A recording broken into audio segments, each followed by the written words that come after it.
Olá, queridos irmãos. A graça e a paz do Nosso Senhor a todos os que estão desse lado. Bem-vindos a mais uma lição da Escola Bíblica Dominical na versão em casa. Tudo preparado para um tempo de estudo e meditação na Palavra de Deus? Procure um local longe de todas as distrações e agora tire um tempo para se concentrar na Palavra de Deus. Esta é a segunda lição da nova série de estudos baseados na primeira carta do apóstolo Paulo a Timóteo. O apóstolo Paulo escreve esta primeira carta a seu companheiro e colaborador Timóteo entre a sua primeira e a sua segunda prisão em Roma, por volta dos anos 62 e 64 depois de Cristo, para encorajar o jovem obreiro e dar orientações específicas para o seu ministério na igreja em Éfeso. Devido ao seu tom pastoral, esta primeira carta a Timóteo, juntamente com a sua segunda carta e também a carta do apóstolo Paulo a Tito, pertencem ao grupo das chamadas cartas pastorais. São assim classificadas porque contêm instruções e exortações para o desempenho do cargo pastoral na direção da Igreja. A lição de hoje tem como título Seguir a sã doutrina. O texto base será 1 Timóteo, capítulo 1, do versículo 3 até ao 17. Se ainda não leu o texto durante a semana, proponho que pause o vídeo e tire um tempo para a sua leitura. Assim estará mais preparado para acompanhar a lição de hoje. Nos dias de hoje temos acesso a tantos conteúdos, a tanta informação, que é fácil tornar-nos insensíveis relativamente à verdade que pouco a pouco pode ir ficando comprometida nas nossas vidas. A lição de hoje vai lembrar-nos de que todo o ensino deve ser analisado à luz das Escrituras. O objetivo da lição é que todos os crentes saibam reconhecer os ensinos que não são bíblicos. O mau uso das Escrituras e a distorção do Evangelho não são um problema novo. Desde o tempo em que Jesus estabeleceu a sua Igreja até hoje, os crentes têm sempre a necessidade de estar alerta na sua fé e de crescerem na compreensão da sã doutrina. A primeira carta do apóstolo Paulo ao seu cooperador no Evangelho, Timóteo, abre como um foco semelhante à luz laser sobre essa necessidade.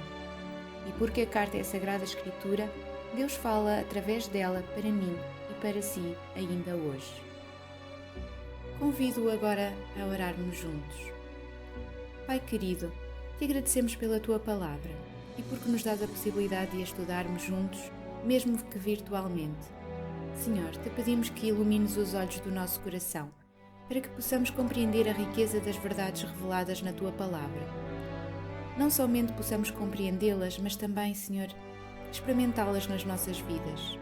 Nós te pedimos que o teu Espírito Santo use a palavra escrita de acordo com a necessidade de cada um que está a ouvir e acompanhar este estudo. Tudo pedimos e agradecemos, em nome do Senhor Jesus. Amém. Vamos então para o texto da lição de hoje. Por favor, abra a sua Bíblia na primeira carta a Timóteo, fica assim mais para o final das nossas Bíblias, no capítulo 1, e siga comigo a análise e meditação do texto da lição de hoje. Vejamos primeiramente o versículo 3. Sabemos da lição passada que possivelmente Paulo, depois de ter sido libertado da sua primeira prisão em Roma, tornou a visitar várias cidades, nas quais havia ministrado, incluindo Éfeso. Então terá surgido alguma urgência na região da Macedónia e o apóstolo Paulo sente necessidade de ir para aquela zona, mas pede a Timóteo que fique em Éfeso. Já na Macedónia, o apóstolo sente que vai demorar ali mais do que tinha planeado, e então escreve esta carta para orientar Timóteo e ajudá-lo a enfrentar alguns problemas críticos que a comunidade em Éfeso estava a enfrentar. Para melhor compreendermos o contexto em que se desenvolve a missão de Timóteo, gostaria de referir algumas informações sobre a cidade de Éfeso e um pouco da história da igreja nesta cidade. Éfeso era uma antiga cidade grega no território da Lídia, na Ásia Menor. Ficava entre as duas antigas cidades, Germina e Mileto. Era uma das mais importantes cidades da Ásia Menor, no que atualmente é a Turquia.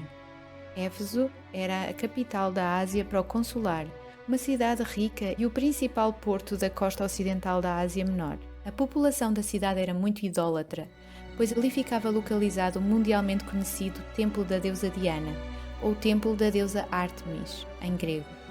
O Templo de Diana, em Éfeso, chegou a ser uma das maravilhas do mundo antigo. Foi construído em 550 a.C. Era uma obra magnífica de arquitetura. Desde o começo da sua história, Éfeso foi um centro forte de politeísmo. Diana, ou Ártemis, tornou-se a principal deusa da cidade e um grande empreendimento comercial foi estabelecido em torno do seu nome. Aproximadamente no ano 52 d.C., o apóstolo Paulo passou pela cidade de Éfeso durante a segunda viagem missionária. Apresentou o Evangelho de Jesus Cristo aos judeus na sinagoga, mas pouco tempo depois seguiu a sua viagem, deixando ali Áquila e Priscila, que continuaram o ministério. Mais tarde, o apóstolo Paulo retornou a Éfeso na sua terceira viagem missionária e passou ali 3 anos evangelizando a cidade e a região ao redor, de tal modo que a igreja cristã ficou bem estabelecida na região da Ásia Menor. Éfeso tornou-se um dos grandes centros do movimento cristão primitivo. O apóstolo Paulo usava esta cidade como sua sede de operações na Ásia Menor. Além de Paulo, Timóteo e o apóstolo João estiveram envolvidos na igreja de Éfeso. Finalmente gostaria de lembrar que a igreja de Éfeso é a destinatária de uma das cartas que o Senhor Jesus ditou ao apóstolo João e que se encontra registrada no livro de Apocalipse. Olhemos novamente para o versículo 3. Por que motivo o apóstolo Paulo deixou Timóteo em Éfeso? Qual era a sua missão? Veja bem. Ele tinha que admoestar certas pessoas a fim de não ensinarem outra doutrina. Admoestar, este termo no grego, tem uma conotação mais forte que a palavra em português. Em grego significava advertir severamente ou ordenar alguma coisa. Assim, Timóteo tinha de confrontar certas pessoas da igreja de Éfeso que estavam a ensinar outra doutrina e deveria ordenar que elas parassem com esses ensinamentos falsos. Aqui, outra doutrina seria um ensinamento falso que ia contra o verdadeiro Evangelho de Jesus Cristo pregado pelo apóstolo Paulo. Na verdade, não se sabe exatamente o que era ensinado por estes falsos mestres, mas nas palavras do apóstolo Paulo no versículo seguinte podemos ter algumas pistas. Além de ensinarem uma doutrina falsa, estas pessoas ocupavam-se com fábulas, que eram histórias, lendas ou contos enganosos. Possivelmente envolviam histórias fantasiosas da criação do mundo e da criação de anjos. E também genealogias, que eram estudos sobre a árvore genealógica. Possivelmente eram listas longas dos antepassados, mostrando que tinham alguma ascendência judaica. Mas por que Timóteo deveria repreender estas pessoas? Note que a doutrina destas pessoas podia parecer ter alguma profundidade para alguns, mas conduzia apenas a especulações e discussões sem significado. Nada faziam para fortalecer a fé dos cristãos ou ajudar os crentes a crescerem no cumprimento do plano de Deus para as suas vidas. Vejamos agora o versículo 5. Qual era o objetivo do apóstolo Paulo com esta admoestação? De acordo com este versículo, vemos que o objetivo desta advertência é o amor. O apóstolo Paulo esperava que estes falsos mestres se arrependessem. Ele queria que os corações deles se enchessem de amor pelos irmãos. Ainda neste versículo, vemos que esse amor deve brotar de um coração puro, querendo dizer que é incondicional, sacrificial e transformador da vida, que produz no crente uma boa consciência, o fundamento moral da piedade para uma vida reta, e uma fé não fingida, ou seja, a confiança genuína e permanente em Cristo para todos os aspectos da vida. Este amor é resultado de uma transformação espiritual que o apóstolo Paulo gostaria que ocorresse como consequência da admoestação. Este ensino é também para nós. Assim como ao jovem Timóteo, temos a responsabilidade de expor e combater as doutrinas erradas e censuráveis, com o intuito de ajudar a desenvolver a sã doutrina na vida de outros. Nos versículos seguintes, vemos que o problema destas pessoas que ensinavam outra doutrina é que se perderam, se desviaram, abandonaram ou desprezaram o amor. Deixaram de cultivar um coração puro, deixaram de examinar a sua consciência e provar a sua fé. Tomados de motivos errados, corromperam o ensino verdadeiro que tinham recebido. Perderam-se em vãs contendas e discussões inúteis, falatório que não levava a nada. Perderam o foco da verdade. Mas note que se apresentavam como mestres da lei, peritos, profissionais, conhecedores das leis para impressionar o seu público, mas na verdade não sabiam do que falavam.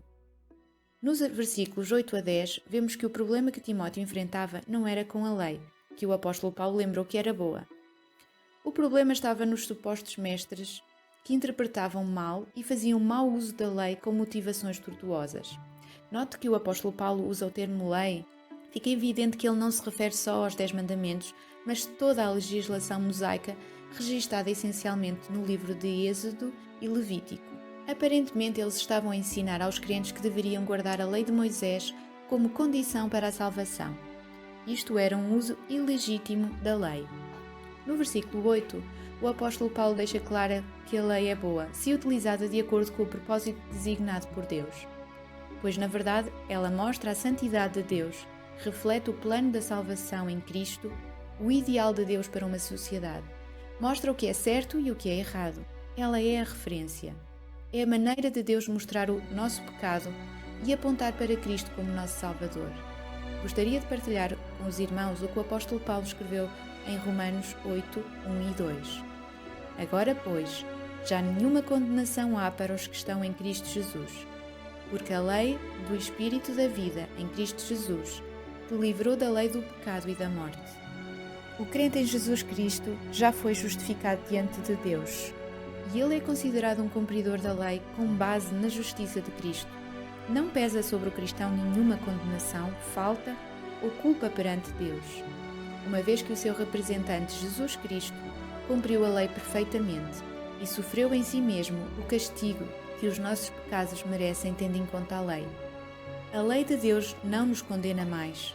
O crente já não está mais debaixo da lei, no sentido que já não está mais sob a condenação da lei. Estamos livres dessa condenação e da obrigação de guardar essa lei para a salvação, porque Cristo já cumpriu por nós. No entanto, a lei para o salvo por Jesus Cristo é uma norma de gratidão. Agora, não estamos mais debaixo da lei para salvação, nem para condenação, por causa da obra de Cristo por mim. E porque eu estou grato a Deus, eu vou procurar seguir as suas leis, não para ser salvo, mas porque já fui. Na verdade, a lei foi dada para condenar os ímpios. Esta lista terrível de infrações e pecados que encontramos nos versículos 9 e 10 são, na verdade, incumprimentos da lei, quebra dos mandamentos de Deus. A lei de Deus enquadra estas pessoas e as expõe à condenação eterna. Paulo termina fazendo um resumo no versículo 10. A lei foi dada para condenar tudo o que se opõe à sã doutrina. A sã doutrina, no contexto, é o ensino do apóstolo Paulo e o que ele recebeu da parte de Deus. E é chamada sã doutrina, ou seja, ensinamento saudável, porque é certo, é correto, é verdadeiro, produz vida, salvação e comunhão com Deus. E o que se opuser a esta doutrina vai cair na condenação da lei. Na verdade, os falsos ensinamentos contrários à doutrina de Paulo, recebida por Deus, trariam os crentes para debaixo da lei e por ela receberiam condenação. No versículo 11, o apóstolo Paulo refere-se ainda a este evangelho como sendo da parte do Deus bendito. Não foi alguma coisa que ele criou, mas o evangelho que ele prega veio de Deus, tem origem em Deus e tem como alvo a glória de Deus. Hoje, no nosso mundo moralmente relativista e em que tudo vale, a sã doutrina é essencial. Mas como posso saber se determinado ensino é ou não uma sã doutrina? Existe um teste que reprova qualquer ensinamento falso: o teste da Bíblia. A verdadeira doutrina origina-se em Deus, vem da Bíblia e concorda com toda a Escritura. O falso mestre não ensina a verdade. Ele pode até usar a Bíblia, mas de maneira distorcida, tirando versículos fora do contexto, ignorando partes da Bíblia ou acrescentando outros ensinamentos sem base bíblica. Felizmente, a solução para não cair na sua armadilha é simples: conhecer bem a Bíblia. A responsabilidade do cristão é clara. Devemos aprender a verdade de Deus examinando a palavra de Deus. Precisamos avaliar cuidadosamente cada ensino de acordo com o padrão infalível de Deus. O que passa no teste é sã doutrina e o que falha no teste é falsa doutrina. Que sejamos zelosos e cuidadosos com o que nós queremos, porque isso terá consequências eternas. Convido-vos agora a ler comigo os versículos 12 a 16. Sou grato para com aquele que me fortaleceu, Cristo Jesus, nosso Senhor, porque me considerou fiel, designando-me para o ministério, a mim, que noutro tempo era blasfemo e perseguidor e insolente, mas obtive misericórdia, pois o fiz na ignorância, na incredulidade. Transbordou, porém, a graça de nosso Senhor com a fé e o amor que há em Cristo Jesus. Fiel é a palavra e digna de toda a aceitação, que Cristo Jesus veio ao mundo para salvar os pecadores, dos quais eu sou o principal. Mas por essa mesma razão me foi concedida misericórdia, para que em mim, o principal, evidenciasse Jesus Cristo, a sua completa longanimidade e servisse eu de modelo a quantos hão de crer nele para a vida eterna. O apóstolo Paulo nunca hesitou em apresentar a sua vida como modelo do poder transformador do Evangelho. Através de uma expressão incessante de gratidão, ele maravilha-se com o facto de Cristo o ter salvo e depois o ter designado para o ministério. Paulo sabia que tinha sido perdoado, mas nunca se esquecia da pessoa que tinha sido antes de se encontrar com Cristo. Blasfemo, perseguidor, opressor. Ele estava perdido no pecado e na descrença, mas o Senhor mostrou misericórdia para com ele. Misericórdia refere-se aqui à benignidade de Deus, à sua compaixão. A graça é o favor imerecido de Deus. Em Cristo, Paulo tinha recebido uma superabundância da graça de Deus que resultou em fé e amor, prova de que o Evangelho que Paulo recebeu e ensinou era verdadeiro. Note com atenção o versículo 15. Neste versículo, Paulo revelou a verdade central do Evangelho. Cristo veio ao mundo para salvar os pecadores. O mais pequeno desvio desta verdade é uma doutrina falsa e abre porta para uma vida profana. Paulo sabia o que estava a ensinar, porque se via como o principal dos pecadores antes de Cristo o transformar. Na verdade, ele via-se como o principal exemplo da misericórdia, paciência e poder de Cristo no Evangelho. Se ele podia ser transformado, também todos os que crescem em Jesus Cristo para a vida eterna o podiam ser. E no versículo 17 diz: Assim, ao Rei eterno, imortal, invisível, Deus único, honra e glória pelos séculos dos séculos. Amém. O apóstolo Paulo, ao refletir sobre o que Deus tinha feito na sua vida, irrompe em louvor a Deus, que tinha sido tão gracioso com ele, glorificando o Senhor como o Rei dos Reis. O apóstolo Paulo enfatizou os atributos de Deus. Ele é eterno, Ele é imortal, Ele é invisível, Ele é o Deus único. Em louvor, o apóstolo Paulo termina o seu testemunho e convida Timóteo e os Efésios a darem honra e glória a Deus por causa da obra da redenção. Proponho que tire alguns momentos para lembrar o momento em que foi salvo, em que se sentiu inundado pela graça, misericórdia e a bondade do nosso Deus. Ao recordar o que Deus fez por si, que sentimentos brotam do seu coração? Expresse-os em oração.